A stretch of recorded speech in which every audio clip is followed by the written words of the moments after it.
Retornamos e vamos avançar, né? Vamos avançar para a questão de número 31. Questão de número 31 na sua tela. Questão de número 31 na sua tela. Quanto às teorias a respeito do conceito de culpabilidade, é correto afirmar que, para a teoria psicológica, conceito influenciado pelo pensamento positivista, a culpabilidade não possuía qualquer elemento normativo, sendo uma relação psicológica entre o agente e o fato, sendo a imputabilidade considerada como pressuposto, né? Pressuposto de culpabilidade. Questão correta. Questão correta aqui comigo. Aqui comigo. Evolução da culpabilidade. Evolução da culpabilidade. Lá na fase clássica, eu tenho aí a teoria psicológica da culpabilidade. Dolo e culpa são espécies de culpabilidade. É o vínculo psicológico entre o agente e o resultado. Deu para entender isso? A imputabilidade, ela figura como um pressuposto de culpabilidade. Deu para entender? A imputabilidade é um pressuposto de culpabilidade. E a culpabilidade seria esse vínculo psicológico, na forma de dolo, culpa, entre o agente e o resultado. A doutrina aponta que na forma de dolo seria o querer e na forma de culpa seria a previsão. Ora, e aí a doutrina já critica a teoria clássica, né, nessa concepção psicológica. Previsão? Previsão só posso admitir na culpa consciente e na culpa inconsciente. A teoria psicológica da culpabilidade não conseguia explicar isso. Deu para entender isso? Na fase clássica, teoria psicológica, fase clássica, na fase clássica, quando você faz uma análise do tipo e da ilicitude, tipo e ilicitude são puramente objetivos. Deu para entender? Puramente objetivos. Por exemplo, um agente que realiza um disparo de arma de fogo tentando matar o seu desafeto, no exato momento que o seu desafeto iria realizar um disparo de arma de fogo para matar uma criança, esse agente, na fase clássica, ele pode alegar legítima defesa. Por quê, professor? Ora, se a ilicitude é puramente objetiva, não há que se falar que o agente teria que ter o conhecimento da ilicitude do fato. Deu para entender a consequência disso? E o tipo é puramente objetivo. É um tipo avalorado. Nós já estudamos isso. Se o tipo é puramente objetivo, como eu vou fazer a diferença entre tentativa, entre um crime tentado, né? E como eu vou explicar um crime tentado? Deu para entender? Ora, eu preciso fazer uma análise subjetiva no tipo. Mas o tipo é valorado. Então, a teoria causal, né, na fase clássica, ela não conseguia explicar o tipo tentado. Deu para entender? Por quê? Porque o agente tem que ter uma finalidade para você chegar à conclusão de que ele tentou atingir aquela finalidade. E aí você precisa de elemento subjetivo no tipo. Só que elemento subjetivo no tipo, você vai encontrar onde? Só lá na fase, na fase finalista. Né? Que eu tenho esse deslocamento de dolo e culpa, deslocam na culpabilidade e são alojados no fato típico. Deu para entender as críticas em relação... Claro, nós temos outras críticas aqui, mas eu não tenho como aprofundar. No curso só de teoria, o jogo é muito pesado. A gente aprofunda bem mais. Aqui no curso não tem como. Mas só para você ter essa concepção. Tranquilo? Tá, falei da teoria psicológica. Eu tenho também a teoria psicológica normativa. A introdução de elementos normativos. Na culpabilidade, no tipo...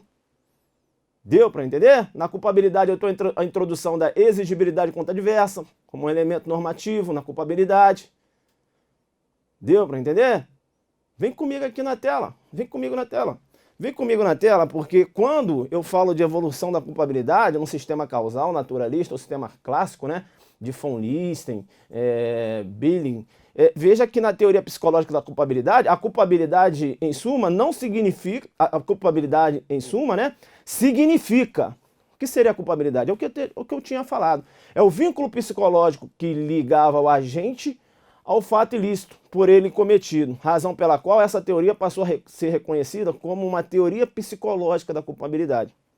É claro que posteriormente recebeu a denominação de sistema clássico, né? Rogério Greco, inclusive, sustentando essa colocação. Então eu tinha mencionado para vocês que o tipo e a ilicitude figuram como elementos puramente objetivos. Não há que se fazer análise de dolo, né? No tipo. Não há que se fazer análise de dolo na ilicitude. Deu para entender? O tipo é aquela conduta, é apenas a descrição da conduta. O tipo não tem qualquer elemento subjetivo. E eu também aqui não falo de elementos normativos. Os elementos normativos foram introduzidos na fase neocantiana, na fase neoclássica. A imputabilidade, aqui no sistema clássico, é visualizada como pressuposto de culpabilidade. E dolo e culpa? Ah, sim, aí veja, eu tenho aqui como um vínculo psicológico entre o agente e o resultado. Dolo e culpa são espécies de culpabilidade. O dolo é um dolo psicológico e não um dolo normativo. Porque aqui comigo, se eu falei para vocês que essa concepção normativa, ela começou a ser trabalhada na fase neoclássica, que aí eu tenho um dolo psiconormativo, porque eu tenho um dolo agora que será revestido pela consciência da ilicitude daquele fato. O dolo, isso na fase neoclássica. O dolo na fase clássica é um dolo puramente psicológico. Não há que se falar em dolo normativo. Deu para entender? Deu para entender? Porque essa consciência da ilicitude, ela aparece revestindo o dolo na fase neocantiana, ou neoclássica. Então, cuidado. Dolo, na fase clássica, é um dolo puramente psicológico. Deu para entender? Não se discutia se o agente tinha conhecimento da ilicitude do fato ou não. Tanto é que o denominado erro de direito era desconsiderado. Só se trabalhava em erro de fato. A presunção de que o agente conhecia a ilicitude do fato era absoluta, como bem sustenta a professora Vanzolini. Deu para entender? Vem comigo na tela. Vem comigo na tela. Então, veja, a presunção de conhecimento da lei, aqui, ó, daquele tinha o conhecimento da ilicitude do fato, isso era absoluto, não se discutia isso. Essa discussão ela veio aqui, ó, na teoria psicológica normativa. Beleza?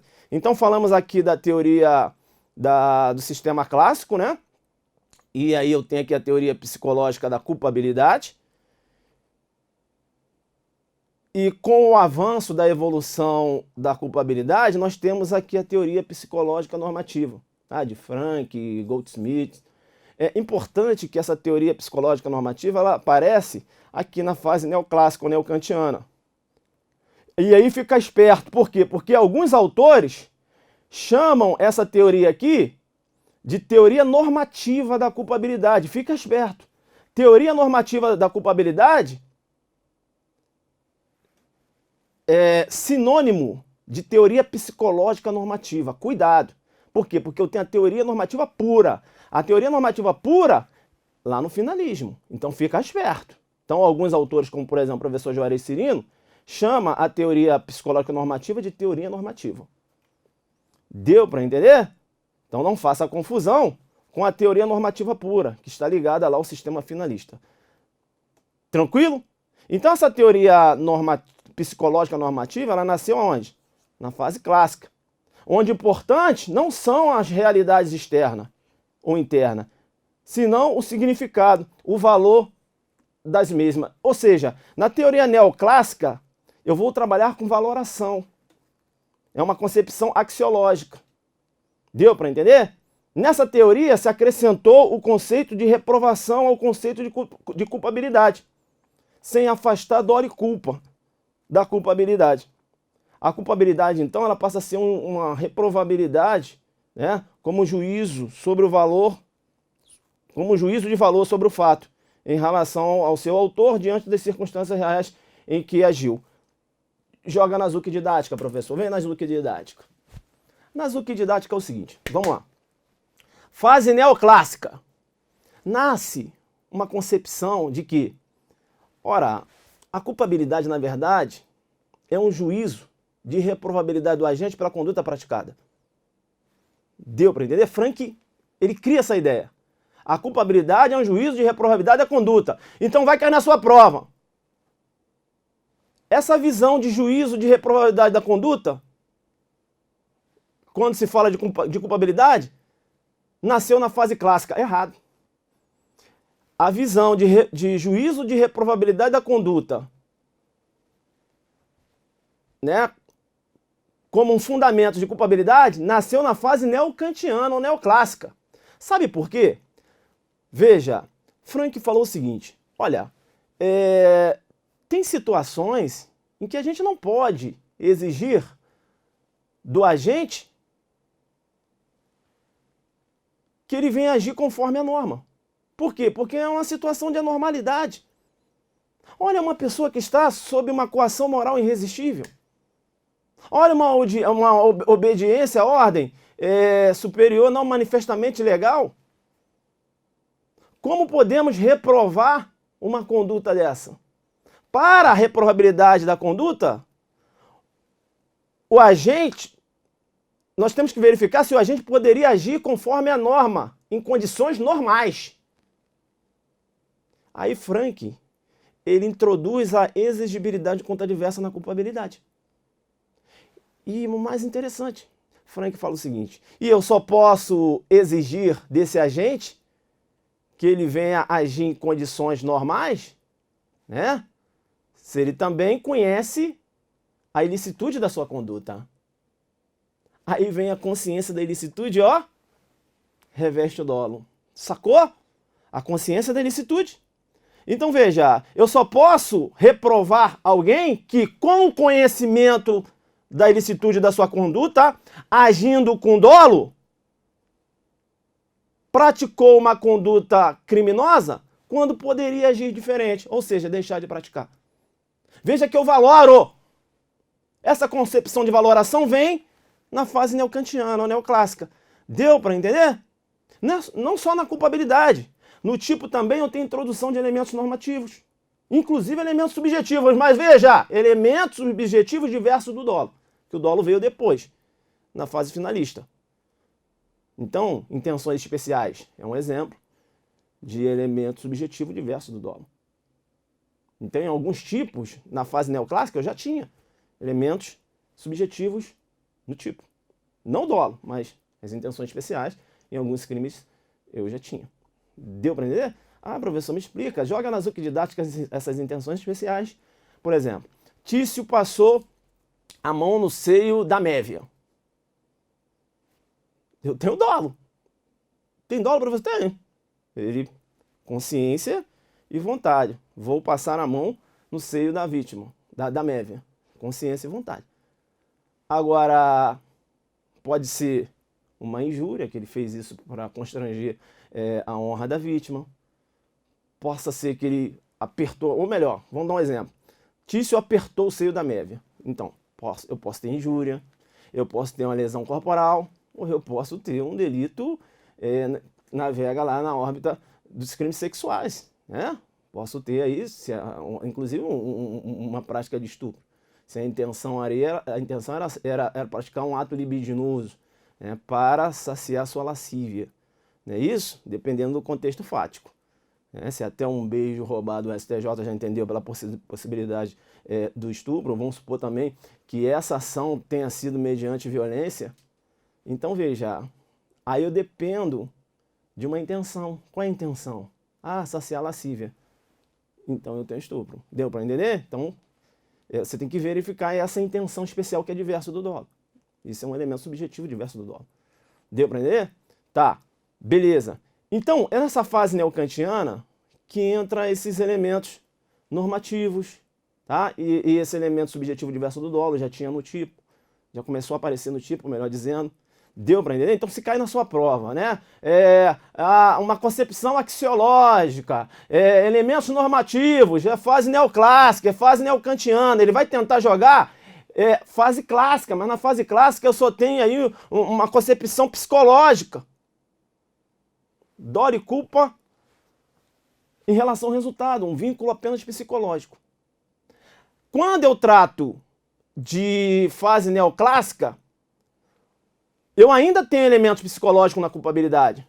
Dolo e culpa continuam na culpabilidade. Porém, o dolo agora ele recebe um revestimento, que é o conhecimento da ilicitude do fato. Então é um dolo que, além de ser psicológico, é normativo também. É por isso que alguns autores, com razão, mencionam que esse dolo é um dolo psiconormativo e não puramente normativo, né? Como a gente verifica nas provas. Ah, o dolo é normativo. Sim, mas não deixa de ser psicológico. Deu para entender? Mas na prova vai aparecer. E aí aparece também a crítica. Na prova fala assim, o dolo no causalismo é um dolo normativo. Depende. O dolo passou a ser normativo na fase neoclássica. Em sede de causalismo, beleza, mas na fase neoclássica. Porque antes, na fase clássica, eu tenho um dolo puramente psicológico. Mas na prova coloca lá, dolo no causalismo é normativo. Não tem outra para marcar, você vai marcar. Porque na fase neoclássica, realmente, ele passou a ser normativo. Deu para entender um pouquinho aí só, né? Deu para se ligar como, né? E aí você tem a fase finalista, que a gente vai analisar. Mas deu para entender isso? O examinador ele vai tentar te pegar aqui, ó, fazendo ele vai tentar jogar com você as ideias defendidas na fase clássica com as ideias defendidas na fase neoclássica.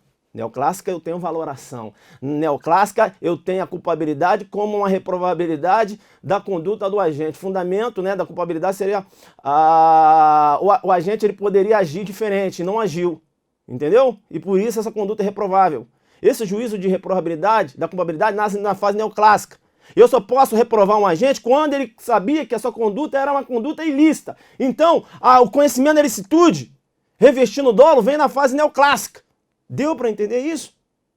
Vem comigo na tela, guerreiro. Vem comigo. Se ligou? Então veja, eu estou ainda aqui na fase neoclássica, né? E na fase neoclássica eu tenho a teoria psicológica normativa. Por quê? Porque eu tenho elementos psicológicos, dolo e culpa, mas também tenho elementos normativos. A exigibilidade contra diversa, por exemplo. Deu para entender? Então, se liga, porque na fase neoclássica, que eu tenho a teoria psicológica normativa, a culpabilidade ela abarca elementos psicológicos e normativos. A imputabilidade, agora ela vai figurar como elemento. Isso aqui é o posicionamento majoritário, porque há quem entenda ainda que a imputabilidade vai figurar como elemento da culpabilidade.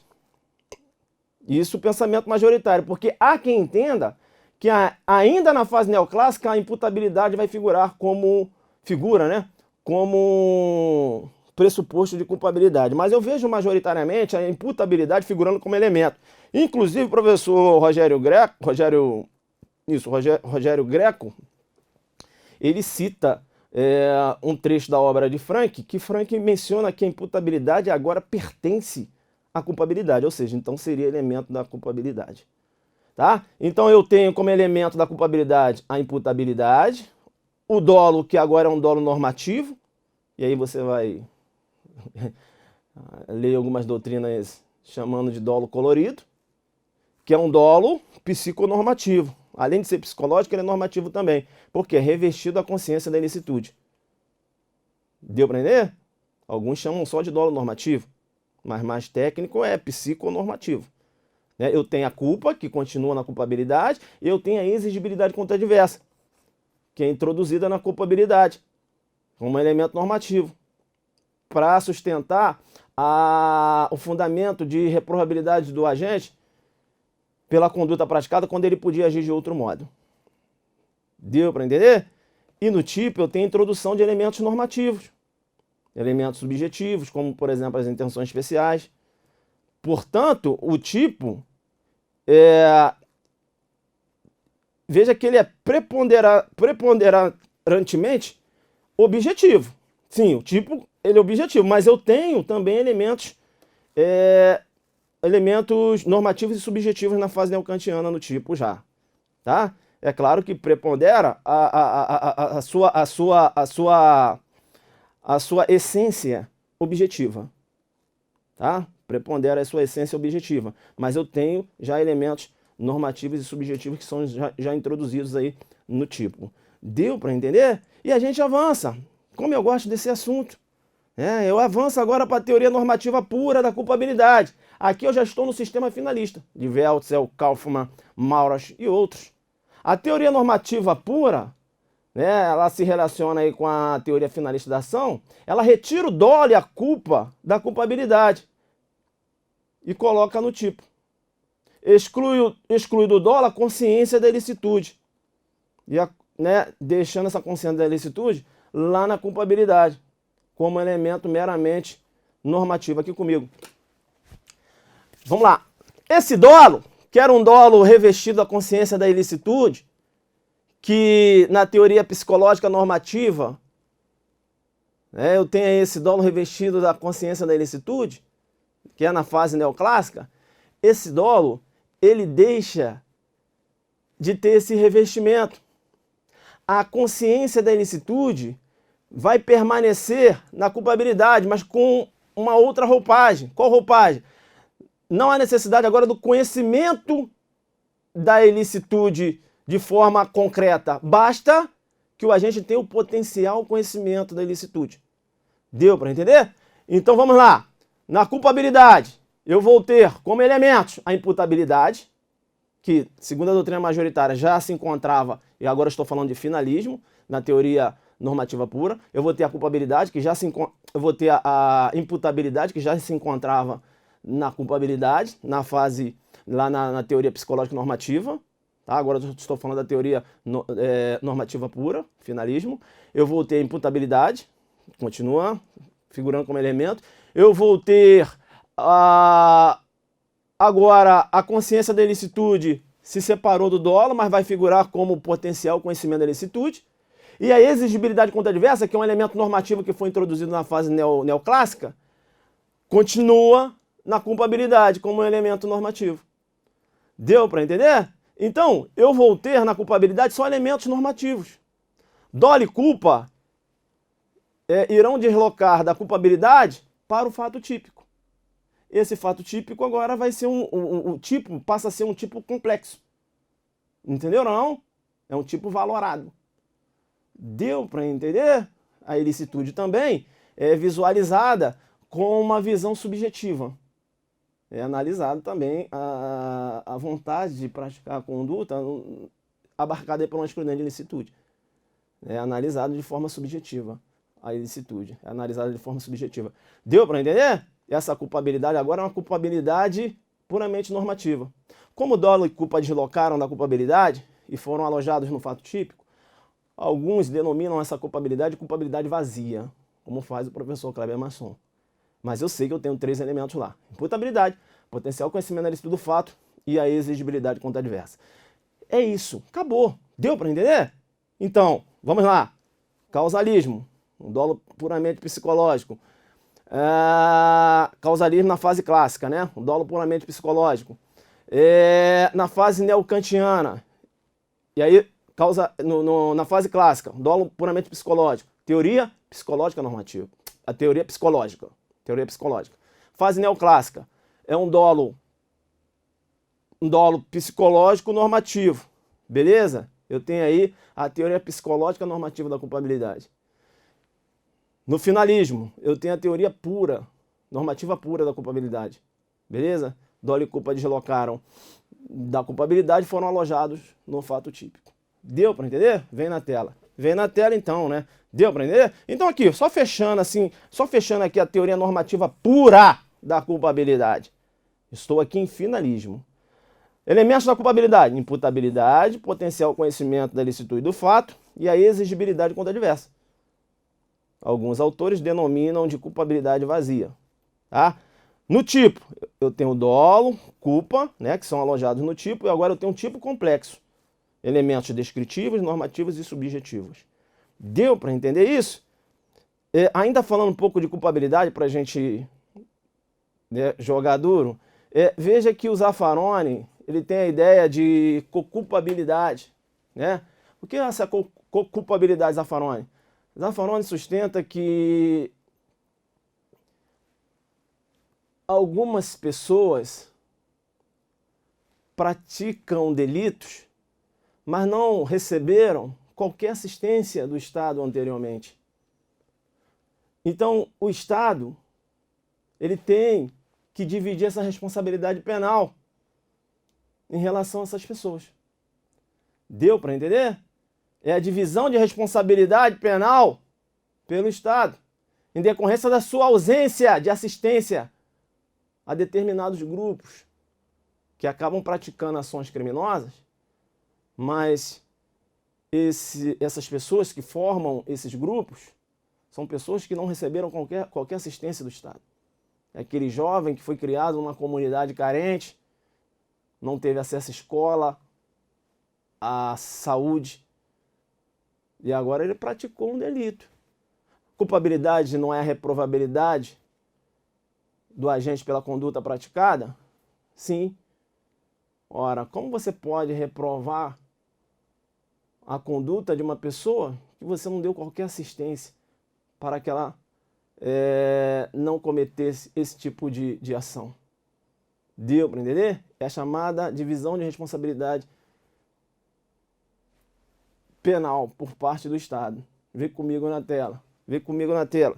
É aqui, ó, tá? O culpabilidade, ó, caracteriza a corresponsabilidade. Divisão da responsabilidade do Estado pelo cometimento de delitos, que são perpetrados por indivíduos que têm o menor âmbito de autodeterminação no que tange às circunstâncias do caso. Mormente diante das condições econômicas e sociais do agente, que seja uma menos elevada reprovação social, né, o que traz consequências na aplicação da pena. Então, o Moura, na verdade, ele cita essa concepção sustentada por Zaffaroni, né?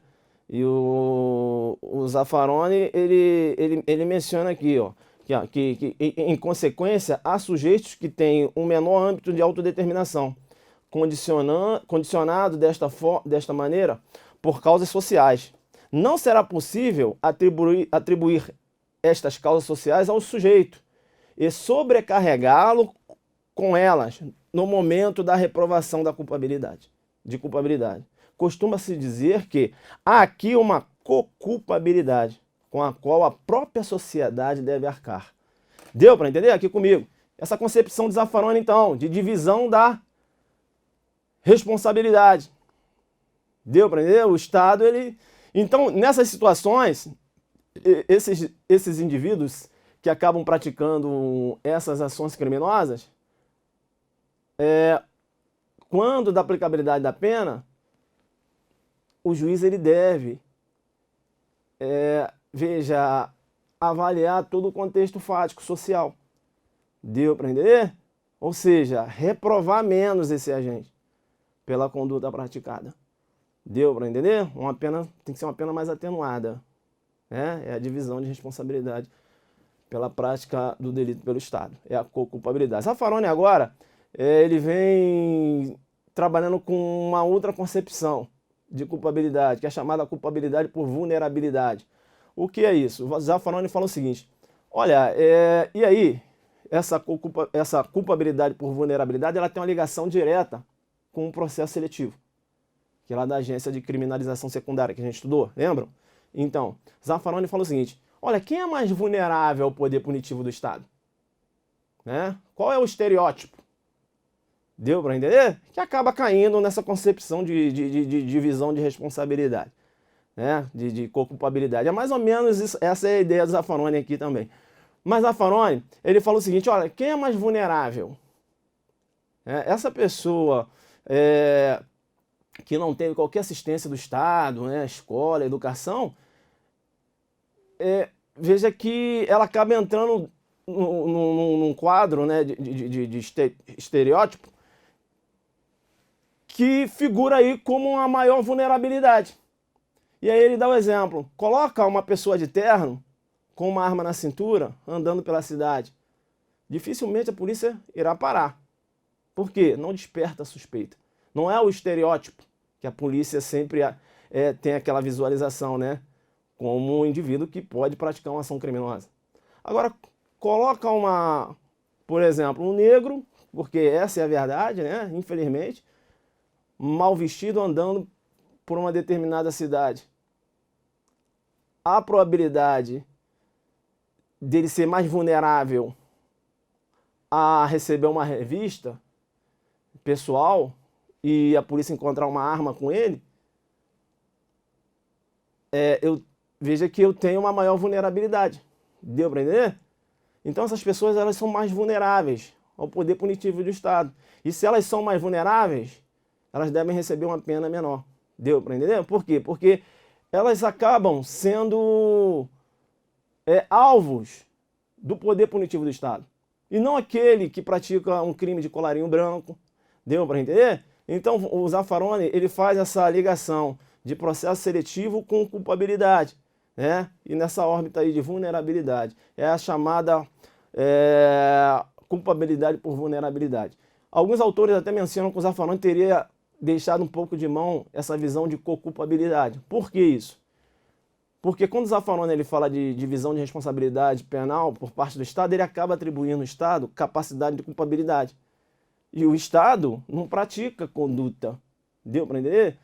No direito comparado,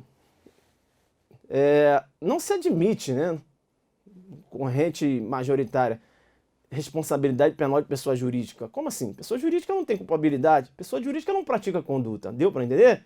Então, quando ele menciona essa possibilidade, né, da co-culpabilidade, divisão de responsabilidade, ele acaba atribuindo ao Estado capacidade de culpabilidade. Então, me parece que foi essa concepção que ele afastou um pouco essa visão da culpabilidade, mas criou a culpabilidade por vulnerabilidade, que tem a mesma ideia, para se falar a verdade, da culpabilidade. Apesar que segue um outro viés, né? Ele trabalha lá com processo seletivo e tal, aquela ideia que ele já trabalhava lá nas agências de criminalização. Deu para entender? Vem comigo na tela então, vem comigo na tela, né? A gente fechando aqui. Então, ó, culpabilidade por vulnerabilidade, Zaffaroni, né? Ligado ao sistema seletivo, agências de criminalização. Determinadas pessoas estão mais vulneráveis ao poder punitivo do Estado e por isso devem receber uma pena menor, ou seja, a reprobabilidade da conduta deve ser atenuada. Beleza? Tá. Outro ponto importante, aqui comigo. O Roxin, o jogo tá pesado demais. O Roxin, ele desenvolveu uma nova ideia, né? Com base no seu funcionalismo moderado, ele desenvolveu uma nova ideia de culpabilidade. Para ele, não há que se falar em culpabilidade como juízo de reprobabilidade do agente pelo fato praticado, né? A reprobabilidade daquela conduta praticada, quando o agente poderia agir diferente. Isso aí, o Zaffaroni fala, não. Primeiro, que esse agir diferente é muito relativo, porque como você vai avaliar isso? Dizer que uma pessoa poderia agir diferente. Entendeu? Cai muito no campo da abstração. E essa é a crítica hoje que se faz à culpabilidade com um juízo de reprobabilidade porque o agente poderia agir diferente. Se critica hoje o denominado livre-arbítrio, porque fala o seguinte, olha, as pessoas nós temos determinações, né, que influenciam as pessoas. Ninguém é livre, para se falar a verdade. Será que uma pessoa que mora numa comunidade carente ela é livre para agir? Deu para entender? Então o Zaffaroni o Roxin fala o seguinte, olha, vamos mudar, né? Vamos trabalhar com o conceito de responsabilidade. O que seria responsabilidade? É a culpabilidade mais a necessidade de aplicação da pena. Ou seja, culpabilidade mais prevenção. Tá? Então, aqui comigo. O Zaffaroni hoje, ele vem trabalhando o seguinte conceito de crime. Fato típico, né, antijurídico e responsabilidade. A responsabilidade abarca a culpabilidade, mas não só a culpabilidade, como também a prevenção. Ou seja, para o Roxin, e ele trabalha, né, com essa função da pena, por isso que ele é funcionalista, um funcionalista moderado, ele diz o seguinte, para se aplicar a pena, né, e aí até você verificar um contexto de crime, de um contexto analítico de crime, né, e aí no conceito tripartido, veja, não basta só a culpabilidade, não. Fato típico, ilícito, culpável, não. Fato típico, ilícito e responsável. E tem que se verificar a responsabilidade. E a responsabilidade? A culpabilidade mais a necessidade de aplicação da pena. Tem que se verificar se eu tenho aí a prevenção especial e a prevenção geral. Deu para entender? Roxin trabalhando então com responsabilidade, tá? Isso aqui é bom você fazer um estudo aí. Então vamos avançar, né? Vamos para a questão de número 32, mas antes mesmo de ir para a questão de número 32, eu quero voltar um pouco aqui, né, que essa evolução da culpabilidade não pode ter dúvidas, beleza? Então, ó, teoria psicológica normativa, tá? Então está ligada ao conceito psicológico de culpabilidade. É a teoria está ligada ao sistema neoclássico. Tá? Teoria psicológica normativa está ligada ao sistema neoclássico ou neocantiano. Tá. Vamos fazer assim, vamos voltar aqui, isso, aqui melhor, beleza. Vamos lá, não podemos ter dúvidas. Vamos lá. Teoria psicológica da culpabilidade. Teoria psicológica da culpabilidade. Está ligada aqui à fase clássica. Teoria psicológica da culpabilidade. Dolo e culpa são formas, são espécies de culpabilidade. Beleza? Tranquilo. Teoria psicológica normativa da culpabilidade, aí sim, ligada aqui à fase neocantiana ou neoclássica. Dolo e culpa são elementos da culpabilidade, tá? Ainda continuam sendo aí elementos psicológicos, mas aqui há a introdução da exigibilidade contra diversa, e o dolo ele recebe esse revestimento do conhecimento da ilicitude do fato. Beleza? E para a corrente majoritária, a imputabilidade agora passa a ser elemento da culpabilidade. Beleza? É a fase neoclássica, ou neocantiana. Aqui eu tenho a teoria psicológica normativa da culpabilidade. Beleza? Tá.